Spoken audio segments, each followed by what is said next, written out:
different times. They were definitely very different times. Scary times. Yeah. So cars coming to the grid. There's our championship leader, Thiago Monteiro, leads by 5, 6, 7, 8 points from Norman Michelic. Nicky Katzberg in third. Ted Buick, the best of the Volvo drivers, with pole position here, another 5 points added to his tally, so he closes a little on those in front. And we will have to wait and see just what the race brings. As Thiago Monteiro, second in qualifying, so he had plenty of time. Michigami into the pits. Yeah, Michigami pulls up at the Yas Honda team. That's not good news.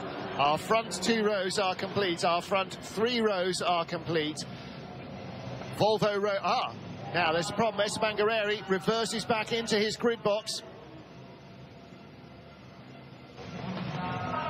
Green flag waves at the back of the grid, missing 2 cars already, both Hondas. Tom Coronel on the right, Mehdi Banani on the left. Red lights on, the opening race of Monza's going. Coronel stalls again as he did on the green flag lap. And right around the outside goes Thiago Monteiro. Coronel's hopes of defending a lead have evaporated for a second straight time. The car shudders to a halt. It's Banani and Chilton and Norbert Michelic. And down the inside, number 61 is Nestor Girolami. Doesn't make contact with the Honda. Esteban Guerreri in 4th. Rob Huff, the black car, in 5th position. Rubs around the outside of what I think must be Nicky Katzberg. And we're on board with Thiago Monteiro. Let's take a look at the background. Monteiro's gone by Katzberg as well. Dreadful start by Katzberg. Ted York bottled up there behind 2 Frenchmen, Yann Elhaché in the Lada and John Philippi in the Citroën. But it is a Citroën 1-2, best of the Hondas. Norby up to 3rd, and there we go, 3 wide into the Roggia behind. Horrific start for Coronel. He's just, all his nightmares came together. It sent us warning signals on the opening lap, so he must have had a clutch problem or something, but just a proper wounder for him, because there were probably 10 drivers, the first 10, all thinking they had a shot at winning this race. Yeah, well, Coronel's out of the mix. It's Citroën 1-2. Is he going to be in Banani or Chilton? Is Norby going to get in there? And look at the Volvo in 4th position as well, hounding him. So, long slipstreaming here. What does Tom Coronel have to say about that start? Okay, I saw lots of wrong here. How bad? Okay, so it wasn't a technical issue. Tom Coronel, the first to hold his hand up. He's on the back of Yann Elhaché, who runs out wide from the Variante Ascari. Coronel's got the slipstream run on him. The Frenchman didn't get off the corner well, Matt. He ran out wide, but he didn't have the traction. Chilton having a little look down the inside into the Parabolica. Here comes Elhaché, back down the inside. Can he hold the line? No. Coronel cuts back underneath him. This is going to be 9 breathless laps. Now, because Michelic is on the attack and he's got the Volvo in his slipstream. They're going to drag past him. No, the Volvo's dropped on the back of Chilton now. Yeah, but look, Michelic out. Yeah, no, Michelic is getting the tow from Banani. He's on the grippier side of the track. Norby is going to try and take both of them. He shuts the door on Chilton and the Volvo around the outside. That's brave stuff from Nestor Girolami. He knows how to get his sleeves rolled up and race, doesn't he, Nestor? The Argentine is up to 3rd. Chilton back down to 4th. 2nd onto the straight. 4th at the end of it. Blinding lap from Girolami and Michelic on the first one. All unscathed as well. And right behind, I'm not going to make, right behind Nestor Girolami is another Argentine, Esteban Guerreri. There he is. In fact, he's not right behind because, of course, he's got Chilton between him. But Guerreri, in his Chevrolet, is still hanging on there, and puncture for Girolami. No, it's not. It's a broken right front wheel, or right rear wheel. One of the TCAs, one of the track control arms, has broken in contact over a curb or something. That could be right front, Martin, on one of those sausage curves. Yeah. I'm not sure. He was going straight. I'm not sure. Car 68, that's Yann Elhaché under investigation. Now, we saw somebody pinged for track limits in the European touring car race, swerving past a stalled car. Tom Coronel stalled. Yann Elhaché may have swerved by him and gone over the white line. Are they really going to do that? Honestly, avoiding a stationary car, especially a man who couldn't avoid a stationary car that stalled in front of him in Marrakesh. Let's hear what Nestor Girolami is reporting to Volvo.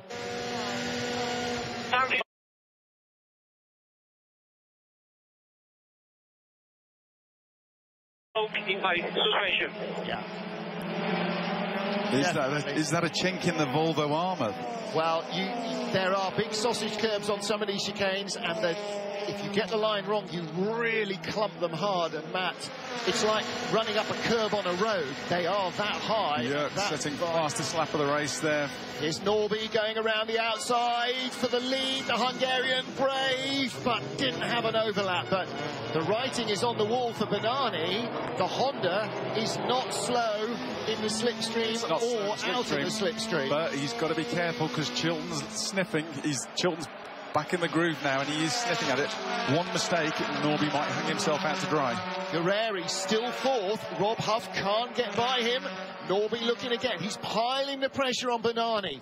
Norby's a cool head on his shoulders. He's trying to fluster Bernani by being in the mirror every time. See the Volvo shaking. Yeah, well, of course, the wheels flapping around like Billy-O. I'm not sure whether it was front or rear there. Both wheels seem to turn. No, it was, yeah, you could see the wheel. 10-second penalty added to car 68. Really? Oh, really? Okay, moving on. We're going to have too much depression. It's the rear. It is the rear wheel. It looks too far back to be the front. So he's hit something or made contact with somebody, possibly. Ted Björk pulling out behind Thiago Monteiro, who just at the fastest race lap. Did he get by? Oh. No, he's still there, he's still there! Oh, great racing! Great, I said yesterday, can we come back here next week? His car in qualifying and free practice has been hooked up all weekend, and you could tell he's obviously in a hurry. For the lead, Norby to the inside, contact, they're both off, Chilton goes through. Both off, Norby's got broken steering, couldn't turn the car at all, the left wheel was not moving, Norby's steering arm is broken, Bernani drops down the order and into the pits, he's going to come, Norby is out, so we have lost Panis, Michigami, Girolami, and now two more. That's 5 cars down already. I have to sympathise with Norby there. He had the inside line. Bernani just turned in on him like he didn't even look to see if he was there. Yeah, you can't close the door into Parabolica. No, you are. Chilton leads. Guerreri in second. Could we have a Chevrolet winner here, even though Tom Coronel fluffed the start from pole? Esteban Guerreri hanging on in front of Rob Huff. Here's Norby down the inside. Front left puncture. Yeah, I sympathise with Norby on that one. I think it was his corner. Norby's there, and at the last moment, you see the Moroccan driver lock up as he realises the danger. But by that stage, did Norby clip the curb on the inside and out wide? 2-1, turning into him. Look at Björk though with Thiago Monteiro. What a race these two are having. You know, two of the more experienced drivers in the field. That's Debris from on board with Norby. That's a wounder for his weekend. Yeah. This is where the battle is there at the moment. It's everywhere. it's Monteiro v Björk, I think, in 5th and 6th. Well, listen, the biggest gap is from Katzberg to Monteiro, 1.2 seconds. Everywhere else, any one of that top 6 could win this at the moment. Easy. And actually, look at Björk again, throws it to the inside. Monteiro's got the door just closed enough. Björk and Monteiro need to calm down a little because they're being dropped by the group in front, and they could both or either be on the podium. Hope he's got an overlap on Guerreri. He must have speed, and well, they're both getting a sort of diagonal slipstream off Chilton. Look at Guerreri coming back. Look at the Chevy's top end. Look at the Chevrolet's top end. He's still got an overlap. Huff on the inside is just going to sit there.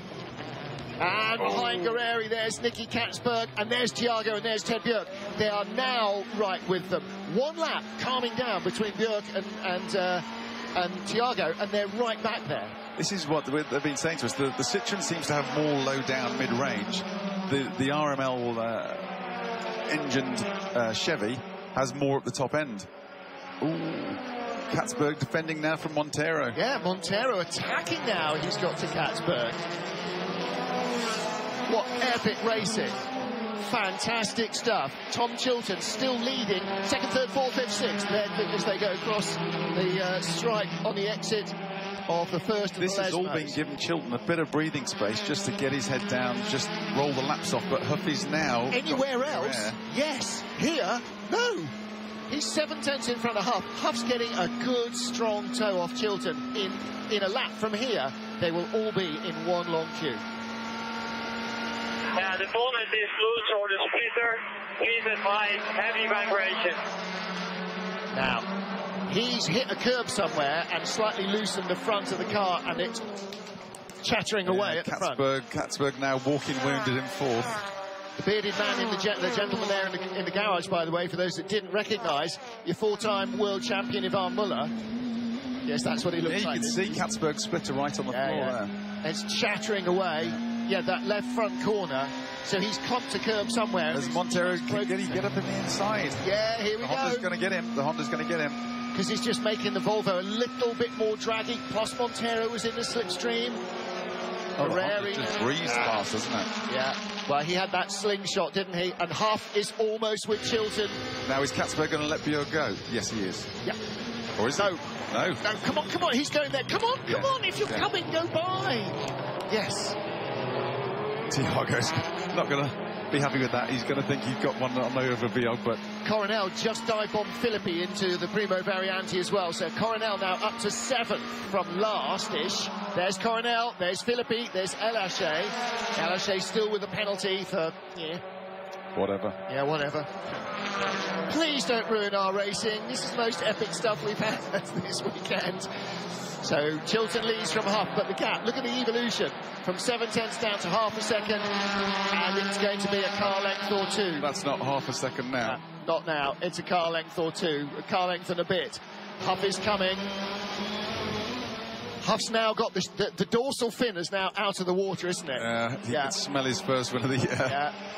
Chilton's going to have to be on the defensive, but... Never mind 5 parts per million. He can smell the blood in the water with both nostrils. Yeah, Huffy was the former lap record holder here in the last set of regulations, and he's a double winner here in World Touring Cars, so he knows what it takes to win round here. The bearded gentleman in the garage there was Peter Huff. You won't recognise him. He didn't have a goatee in Marrakesh. He does now. Rob Huff in second place. Tom Chilton, the leader. Now, taking a leaf out of the book of the Rickley Motorsport Hondas, what Huff needs to do now is just sit behind Chilton. Not attack, just sit there, sit there, sit there. The two of them will pull away from the cork in the bottom. And he'll have a chance as good as any other. You've got to hold it out to Guerreri. He's holding on incredibly well, isn't he? He's he's still got a podium place. I mean, okay, he's being hunted now, definitely. Yeah. However,